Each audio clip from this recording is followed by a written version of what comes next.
क्या प्रेमिका के साथ पत्नी को रख सकते हैं? बिल्कुल रख सकते हैं। कृष्ण भगवान ने भी कहा है कि शादी ज़रूरी नहीं है कि हर इंसान से आपकी शादी हो जिससे आप प्रेम करते हो।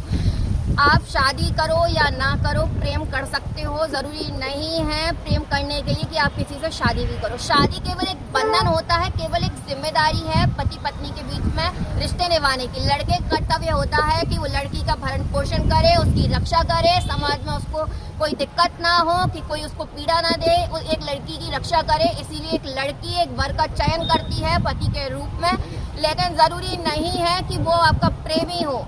हर लड़की भी इतनी किस्मत वाली नहीं है कि उसकी शादी उसके प्रेमी से हो जाए, और हर लड़का भी इतना किस्मत वाला नहीं है कि उसकी पत्नी और प्रेमिका एक ही हो। पत्नी और पति पिछले जन्म के शत्रु होते हैं, जिनके संग आपने लड़ाई झगड़े थे, वो इधर इस जन्म में आपके पति पत्नी बने हैं। प्रेम संबंध में आए हो आप दोनों, जिससे कि आप लोग अपने पुराने जो ऋण है उनको चुका सको। जैसे मान लीजिए कोई पत्नी है, वो आपके जीवन में आ गई, ठीक है, और उसके बाद वो आपको छोड़ के चली जाती है, फिर भरण पोषण की डिमांड करती है कि हमें पैसे दो, हमारे बच्चे को पालने के लिए दो। तो वो आपने पिछले जन्म में उससे पैसे लिए होते हैं, वो पैसे वो लौट आती है। या मान लीजिए कोई आपके जीवन में आया, किसी लड़की ने आपको बहुत प्यार किया, किसी लड़के ने आपको बहुत प्यार किया, वो बीच में छोड़ कर चली जाती है। वो क्यों होता है?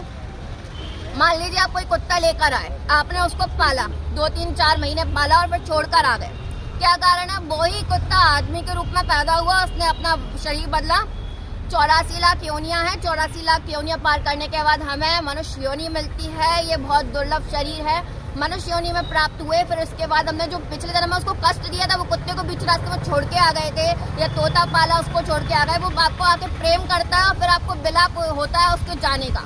वही पीड़ा जो आपने उसको दी थी, वही पीड़ा वो आपको लौटाने आता है। किसी में इतनी क्षमता नहीं है कोई दुख दे सके। आप अपने दुखों के स्वयं कारण हो, सामने वाले को मत कोसो कि आपको क्यों परेशान कर रहा है।